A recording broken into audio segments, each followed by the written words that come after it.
Hello out there, all you. I can't. I can't fucking do it. Here's K-PAX. We're Crushed Celluloid. I mean, it's so fucking stupid. How the hell does he know astrophysics? I mean, just because he's fucking above average intelligence country bumpkin? He works in a slaughterhouse for fuck's sake. And why the fuck is Jeff Bridges just sleepwalking through this movie? I quit. I just fucking quit. Fuck this shit.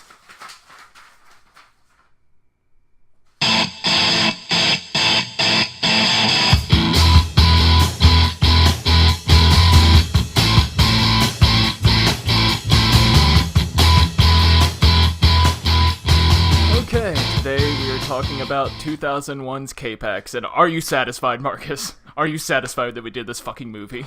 No. Yeah, I tried to tell you.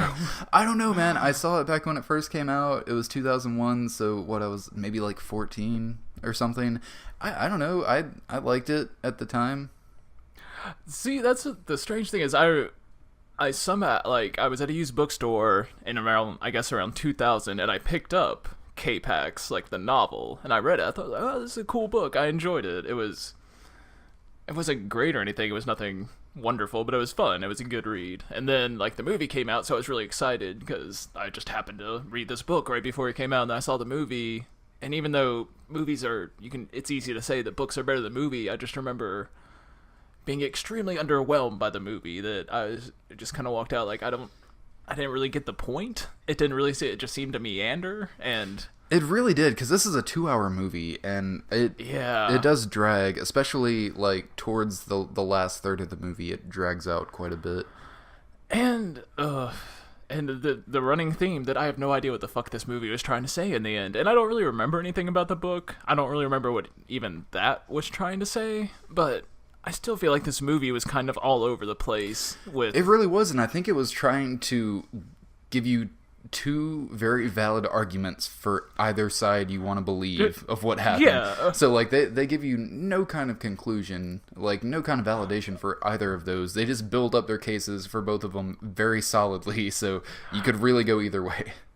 Yeah, and... Which, by the way, the book, you said you read the book, which I'm guessing is just the first one, because there's apparently 4 books in the series. Oh, no way. Yeah, I just read one. Yeah, it goes all the way up to K-PAX 4. Whoa, I had no idea. I just kind of forgot about it after I read it, and then watched it. But yeah, the guy that wrote the book, Gene Brewer, he actually co-wrote the screenplay for the movie along with Charles Levitt, who also did Blood Diamond, and he co-wrote the World of Warcraft movie that they're making. I'm sure that's going to be good. Yeah, so it's weird because I figure it would have been somewhat or pretty close to the book, since the guy that wrote the book helped write the screenplay. I mean, I think it's extremely close to the book. Yeah. If I remember right. I don't remember too many deviations, but I think that was also to its detriment to a certain degree. Yeah, and I will say the biggest disappointment in this movie for me is that it's from the director of Hackers, and it just does not live up to Hackers' reputation. No, and I mean, the subtitle of this movie could have been K-PAX Music Cues the Movie, because the music just almost never stops during this movie, and it is so heavy-handed. Did you get that? Yeah, no, absolutely. Even from the beginning, it's weird. It started out as, it sounded like it was from a kid's movie, maybe the score from Little Monsters or something, and then it all of a sudden almost went into almost a dubstep remix of it.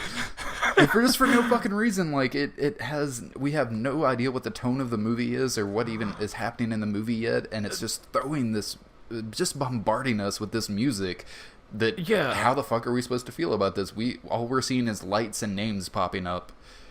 Yeah, but yeah, throughout the entire movie, and then it even ruins certain scenes. There's a scene kind of later on in the film where Kevin Spacey's about to have a freak out, and just right before that, the score just gets very kind of almost menacing. You're like, okay, so I guess he's about to have a freak out.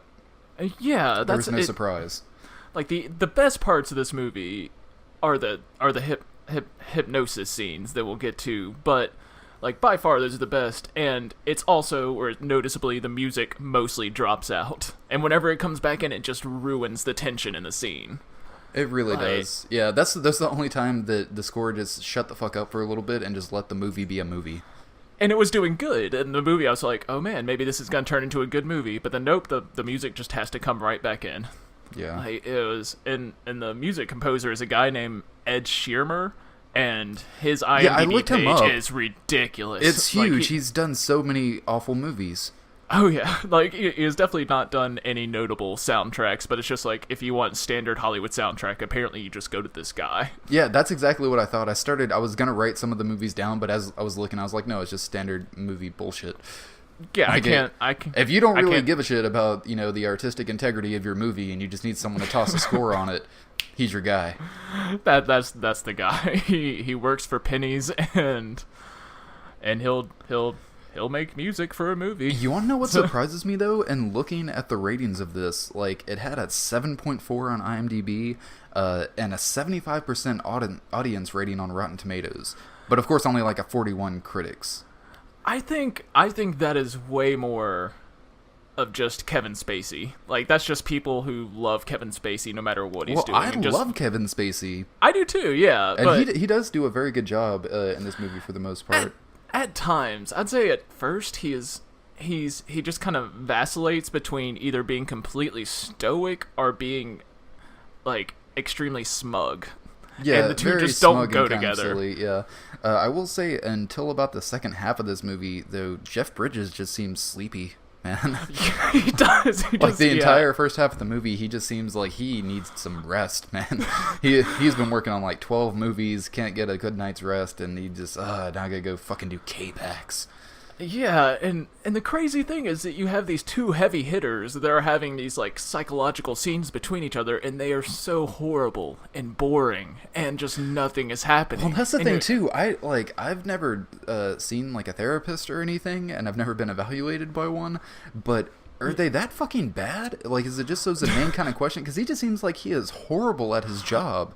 He does, and then it's also later in the movie you're supposed to believe he's some kind of Renaissance psychiatrist who also happens to be a great hypnotist. Hypnotist, there you go. Hypnotist, yes. Yeah. And yeah, and no, I don't. This movie is just trying to do so many weird things altogether. Like, it has this One Flew Over the Cuckoo's Nest vibe, being in a mental asylum, except... I kind of like those parts a little bit, just because I like a lot Yeah. of the characters in the mental institution, but it was a bit on the nose in, like, how much they were trying to go for that feel. Yeah, and the strange thing about those scenes is that most of the time no one is wearing any, like, hospital gowns. But then the rich lady who won't come out of her room, underneath all her accessories, she's wearing a hospital gown. So I'm like, what's happening? Why are they all still in street clothes? Like, I don't think that's supposed to happen. But I mean, I wouldn't know, I guess. But How many institutions you been in, Cole?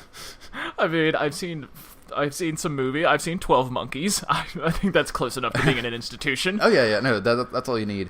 I will say, though, my favorite review that I read about this movie, it's just one quick line, but it's Pete Travers from Rolling Stone, and his line is, K-PAX goes all too quickly, K-put. I thought that was brilliant. Oh, he had that written down for weeks beforehand, and he was just hoping the movie was going to be horrible. He's like, man, I have to use this line. Oh, man, yeah, I bet even if he thought it was the best movie ever, he still would have given it a bad review Oh, just yeah? to use that line. It's fucking genius. I've got to get this one out. But Basically the tagline for this movie is he crazy or is he light years ahead of us? And the movie gives you no answer to that. Nope. But it does make a lot more light puns. This movie is full of light puns. There are a few Because- that actually made me laugh pretty hard. I don't know. But Well, like the one in particular towards the end, where Jeff Bridges asks Kevin Spacey's character, like, "Oh, so you all packed up and ready to go?" And he's like, "No, I travel light." that was so bad that I couldn't stop laughing. yeah, I laughed when he pointed it out. And he's like, you humans have no sense of humor. Like, really? That's what qualifies as sense of humor? That's the part that made me laugh about that. I mean, let's go ahead and explain, since we haven't really. This movie is about a guy that just kind of appears. He gets involved in the aftermath of a mugging. He gets sent to an institution because he claims to be from space. And the whole movie is about Jeff Bridges trying to get this guy to admit he's not an alien. While also kind of believing that he is. He is not only trying to find a way to disprove it to himself and to Kevin Spacey's character, Prot, but he is also kind of believing it, but I think he's kind of scared of that, so he's also just racing against the clock to try to figure out what happened to him to make him change and make him think that way.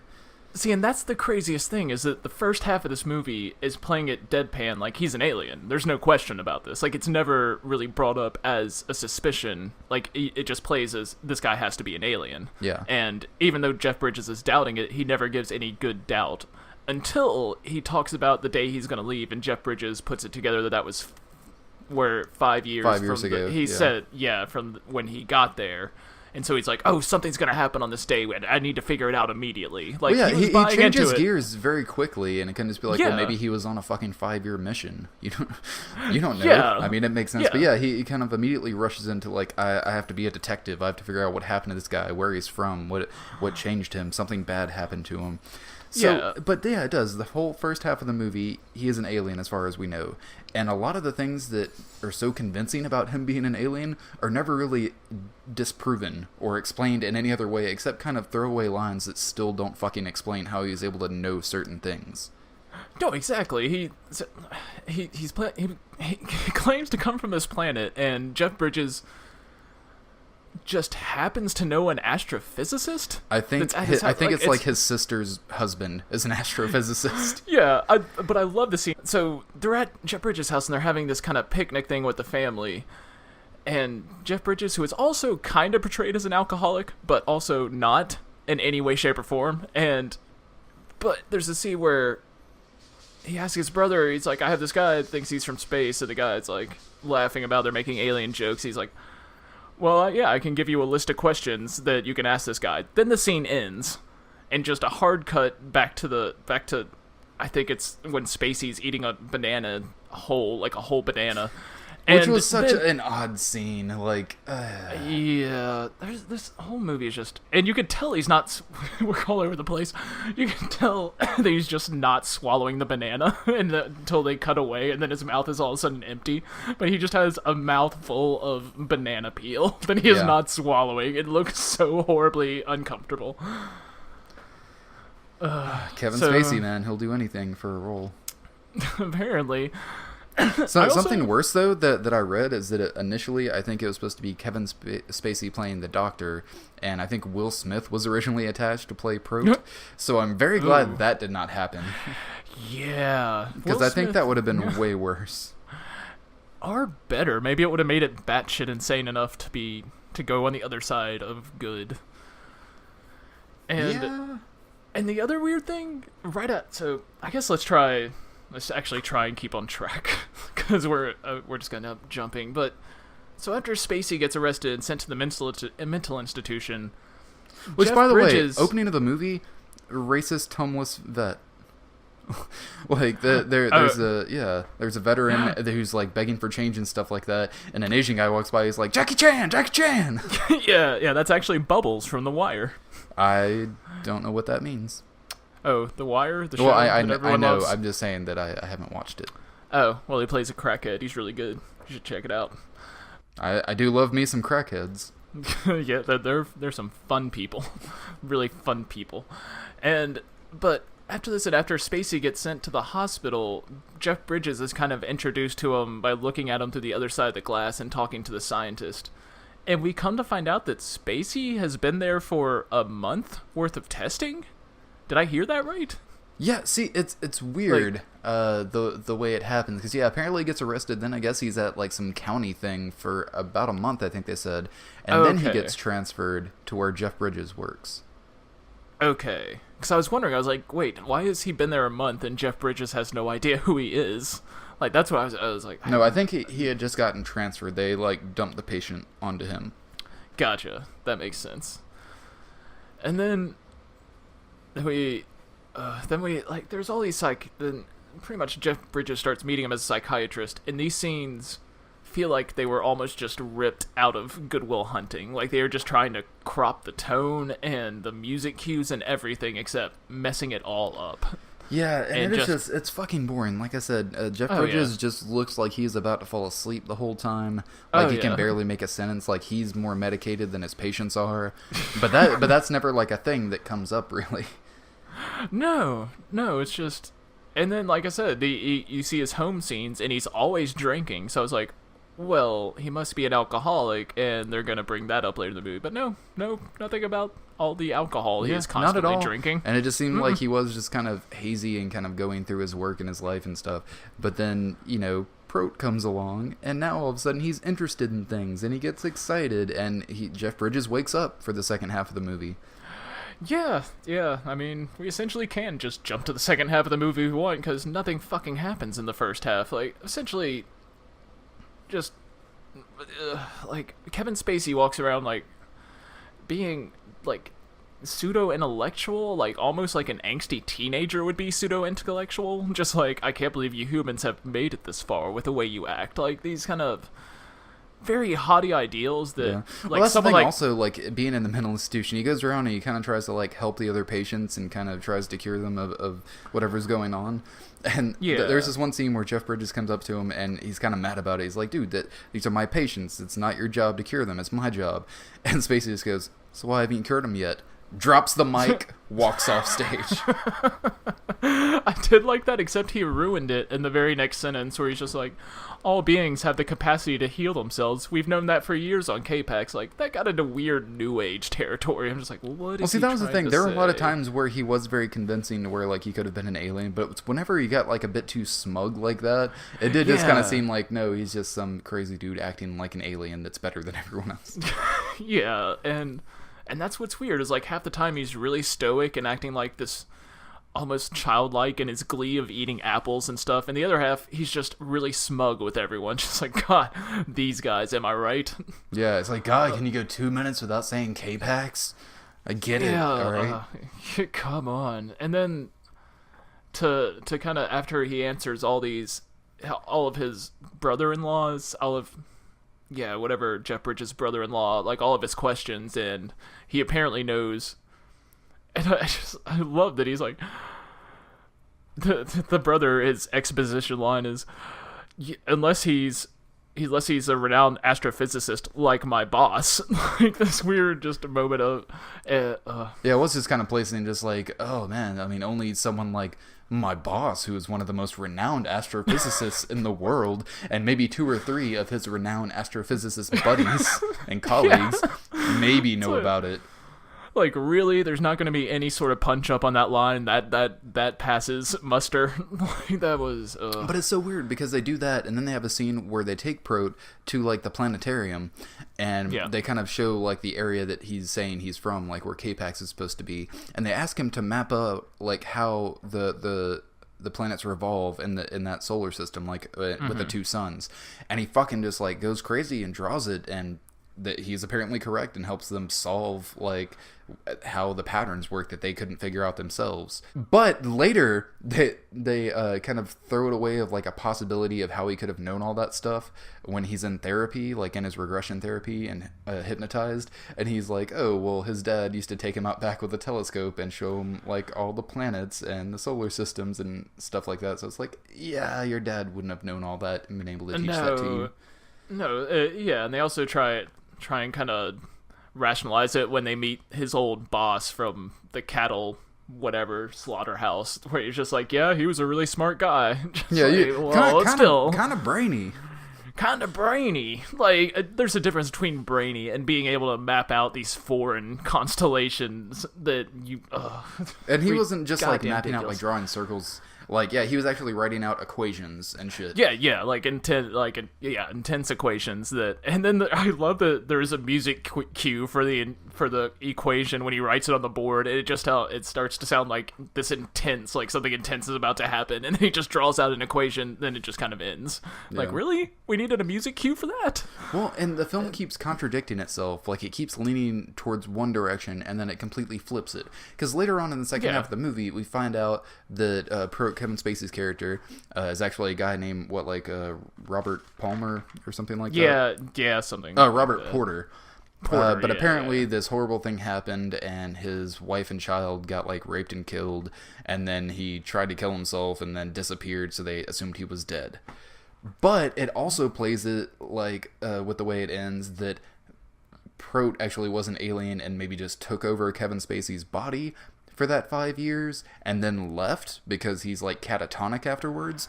But then it contradicts itself again, because the very last line you have Jeff Bridges talking to Kevin Spacey's character as he's catatonic, and he's like, hey, where's Bess, this other patient that went missing when Prote left? And he kind of smiles a little bit, like knowingly. Yeah. But again, And that so- girl did disappear, so it's fucking infuriating. There's no rhyme or reason to the entire thing. Like, he gets the whole cell block, or not the cell block, the whole institution kind of ward. Yes, good. That's solid work there. The whole You want to know how I know that? Because of that John Carpenter movie, The Ward. Damn it. What was I talking about? The Ward. So he gets the ward. Excited because he says he'll take one of them, and it comes down to an essay contest that they can write an essay to prove their worth to go to K-PAX. Yeah, which the one that he apparently chooses, Bess, which is apparently a woman that's been in there since she was a little girl, and apparently her house caught fire, and she doesn't ever talk to anyone because she's afraid smoke will come out of her mouth if she does. Yeah. But yeah, she goes, but when you kind of see her essay towards the end of the movie, it doesn't show the whole thing. You kind of see that she wrote some things, but it just shows the front page where she like drew a bird and said, I have no home. Yeah, that's what convinces aliens to take you along. Maybe, who knows? Yeah. Maybe she just left because there's no fucking answers in this movie. And then I love so there's this other patient. What was his name? Howie. Mm-hmm. Who's just kind of a neurotic guy, and at first I thought it was Gary Oldman for a second. I was like, Gary Oldman? Are you in disguise? No, I can see it's that not. too.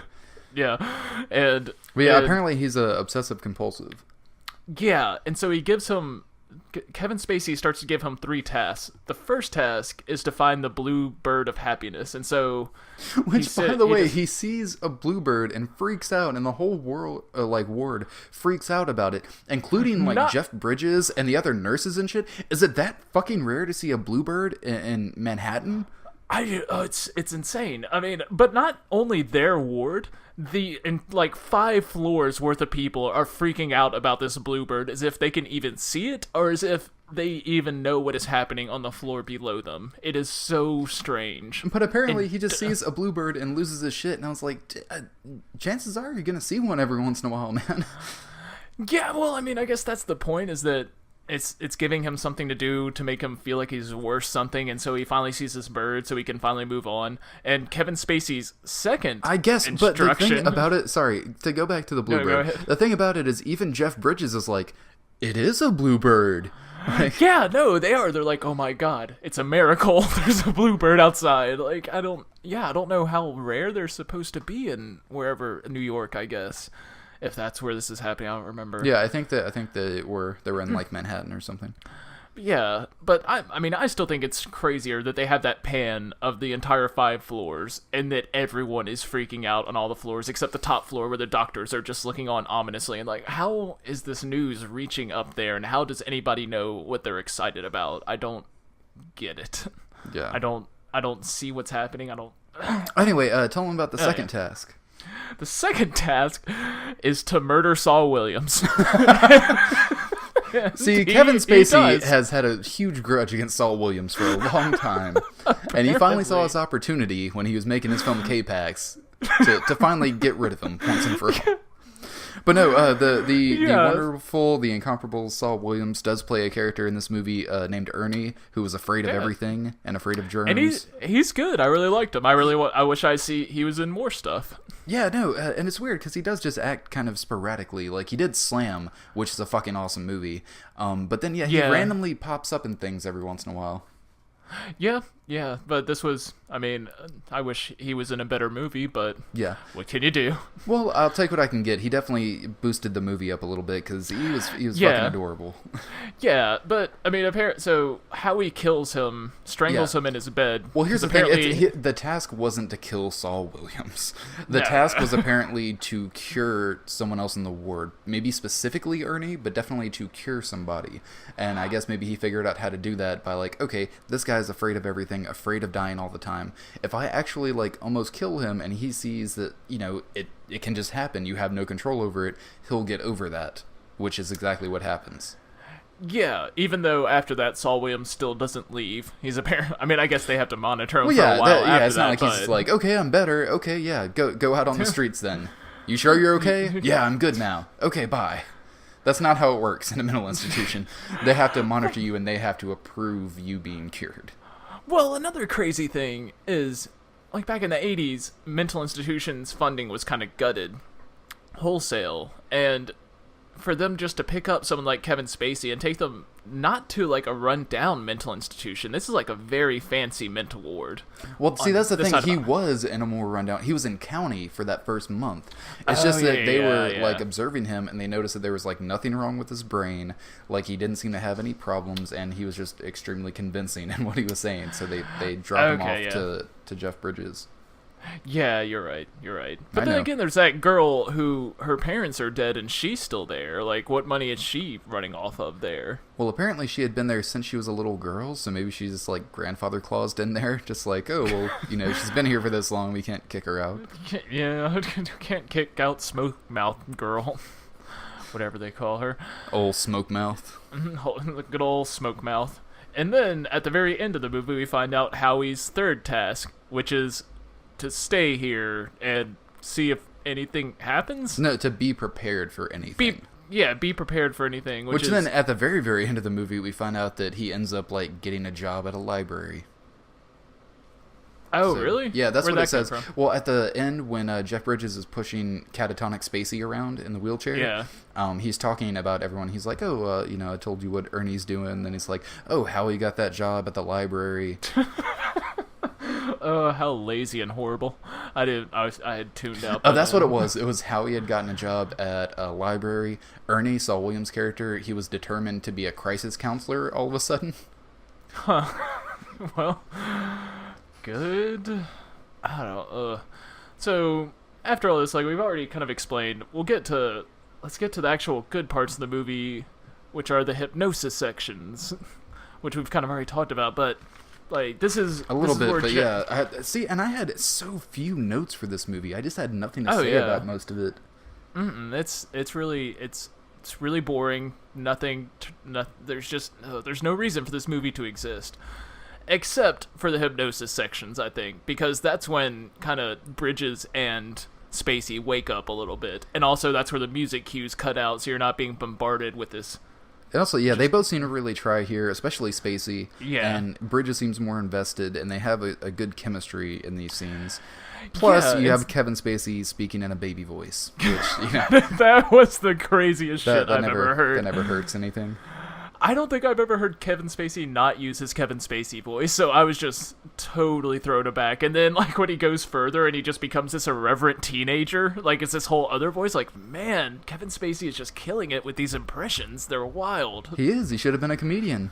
Apparently. But... also, where are they in that hypnosis session? Because the walls look like they're underwater. See, and I don't understand where that's coming from. Too. I was thinking that maybe that's part of the hypnosis thing, is that they put you in a room that maybe it looks like water flowing and stuff, or I know in another one it was more kind of like a light red color. So maybe they do it in certain environments to make you feel more relaxed to where you're more likely to become hypnotized. Well, oh yeah, so in these scenes, the therapy scenes, that's kind of how we find out he regresses. He ends up telling kind of his life story while not revealing who he is, so Jeff Bridges still has to play detective. And but yeah, and in doing so, we find out that, he grew up in this small town, I guess. His father was a knocker, one of the guys that fucking hits cows in the head with hammers before they slit their throats. And it's a family business, so he eventually ends up going into it. But basically find out that when he's 17, he gets his girlfriend pregnant, they get married and have a daughter, and then eventually we find out that a drifter happened to come in, rape and kill his wife and daughter. Then he found him, killed the drifter, and then, the rest is history. Then he tries to drown himself, and he's presumed dead after the body's not found. Yeah. And it's so, like, when Jeff Bridges flies out to find all this out from the guy, it's just so, it starts to feel almost like a Lifetime movie. Like, it is so cliche. It is, but it's so weird because there's certain shots and transitions that are just so unnecessary. Like, pretty much as Jeff Bridges is walking through his house and, like, the guy's explaining what happens, he looks in, and then, of course, he, like, imagines what happened. So you kind of see, like, these almost dreamlike flashback shots of what happened when Kevin Spacey came home and found that. Like, he would have fucking known what would have happened anyway, but I don't know. It's just very weird and unnecessary. And at the very end of that scene, when, like, everything is discovered, like, Jeff Bridges kind of looks longingly like he had just looked at a sprinkler head, imagining Kevin Spacey, like, getting blood off of his hands in the sprinkler, and imagines, like, him walking into the river or whatever. And then it cuts from that back to the ward with fucking Rocket Man playing and, like, decorations, and they're having a party. And it's the most awkward fucking transition ever, because you're just very down, very low in the scene. It's very serious. You're finding out what went wrong with Kevin Spacey, and then it cuts to fucking Rocket Man. And Saul Williams just kind of walking around tooting on one of his which is floor, fucking like, adorable. Oh my god, I love that. Oh, it's funny. Like, it's played so over the top and so melodramatic, and, like, it's intercut with, like, because the place has been run down for the past 5 years, I'm guessing, by the time they find it, and there's just, like, decrepit baby dolls on the floor, like a broken swing outside, and just, like, the mattress. It's so strange. Just, I don't know. I feel like there's some part of Kevin Spacey that was trying to reprise his role from Seven at the beginning of this movie, where it's just, like, he's just so stoic and just kind of sitting there so maudlin about everything, but smug, like, and so above everybody. And then the second half of the movie gets better once he starts going to hypnotherapy, but, like we've already pointed out, it doesn't mean anything after the fact. Like, this whole mystery's figured out, but it still doesn't mean anything. It didn't add up. Yeah, it really didn't, and pretty much it all comes down to when Prote says that he's going to be leaving to go back to K-PAX. He said a specific day at a specific time, and so Jeff Bridges falls asleep briefly, and then he wakes up and he's, like, rushing to get there in time to see what happens. Of course, the camera in the room cuts out and gets staticky right at the time that he's supposed to be leaving. Yeah. But right before that happens, and Jeff Bridges was going to wake up, he was, like, sleeping, but he was dreaming, but it kind of looked deserty, but you also saw, like, two suns coming up, so was he dreaming of K-PAX? Yeah, I think that's what was happening, that still doesn't make any goddamn sense. Like, and also, how does he have all these memories that are Kevin Spacey's when he's walking through the house? Yeah, I don't know. Like I said, it just didn't make sense, and it was really ridiculous and unnecessary. I will say, though, towards the end of the movie, there was one line that made me laugh so fucking hard. It was probably one of my favorite moments in the movie. It's after they, like, see... Because basically what happens is Kevin Spacey apparently leaves, but he's still there under the bed. I don't know if he stabbed himself or something, or... He's just under the bed and he's catatonic. Oh, no, it's just... Yeah, so they drag him out, and all the other patients are like, that's not Prote. Who's that? How'd that guy get in here? Yeah, and that's kind of sweet. Yeah, it is. But then they're like, oh, where's Bess? So they go run to the room and find out that she's gone, and that's where they find her, like, essay or whatever. But two of them are just like, oh, he took Bess. He picked Bess. And then it cuts to the old lady that thinks he's all prim and proper, and she's like, bitch. That made me laugh really hard. It's her delivery, just calling her a bitch because she got chosen and she didn't. Yeah, that was good. I like the old madame. I like that she... yeah, she has some good moments. But that is weird that they're staying in the hall, and all of a sudden they're like, wait, there's one of us that isn't here. Because no one looks around or anything. It's just... It was so uncalled for. Just like, why'd they think of that all of a sudden? Oh, because they're like, oh, we got to get to the next scene. Where's Bess? Yeah, we can't linger on this anymore. But yeah, it ends with blah, happy family, blah, blah, bullshit. So one of the big plots is that Jeff Bridges hasn't talked to his son. Like, they don't really communicate anymore, and so... By the way, his son is Aaron Paul. Yeah, I know. It's a little baby Aaron Paul. Yeah, which is adorable. He had, like, an eyebrow ring and shit. Yeah. And so the movie, of course, like, with Kevin Spacey being like, maybe you should invite your son to Christmas. And so, of course, Jeff Bridges does. And so it's trying to play for this whole, no matter what Kevin Spacey was, he helped fix everybody's problem, which would make more sense if they didn't play up the alien angle so much. But it's still, I don't care in the end. Yeah, I just really don't care, because all that happens, everyone's a happy family, blah, blah, blah. Cut to a Sheryl Crow song so we can sell the soundtrack. Yeah. By the way, did you stick around till after the credits? What well, happens? it really doesn't matter if you did or not, because after the credits, it basically cuts to like a view of the stars, and then it kind of turns around and you see that it's Jeff Bridges looking through a telescope up at the stars, and then he kind of like looks up at the sky a little bit and he smiles, and then he walks back towards his house, and then it ends. The fuck? Yeah, it's a sting. It's an after credit sequence that has no fucking purpose other than maybe one more time just to be like, oh well, is it? Because last time you saw him talking to Kevin Spacey, he's like kind of knowing, just like, do you know what happened to Bess? Huh? You know, are you still there, Prot? And then it cuts to him like, oh, Prot up in the stars. I hope you come back. Yeah. I hope you're happy up there. Really, I would hope that they originally planned to just end on that star scene, because that's a much better ending than giving last-minute exposition. Like, they might as well have just written everybody's story on the screen. Like, that, it would have played just as well. No, that'd be funny if they did like a Fast Times at Ridgemont High. Like, Ernie became a crisis counselor. Howie's working at the library. Howie's working at the library. He's still looking for that bluebird. Ridiculous. So yeah, and once again, if this movie had just chose an angle and stuck with it, it may have ended up somewhere. But as it was, we just meandered through a 2-hour movie to come to no conclusion about any goddamn thing. Without much to even talk about in this. Like, No. we're pretty much done. Like, Yeah, I know we didn't. We're stretching it. Yeah, and we're only at like 37 minutes right now. Oh yeah, and it's gonna be cut down. Oh yeah, that, it's so gonna be we're- cut down pretty good. So this is gonna be like a half-hour episode.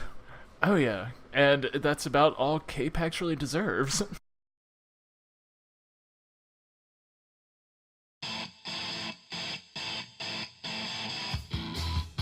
Fine, I'll fucking do it. Just put K-PAX back in the case.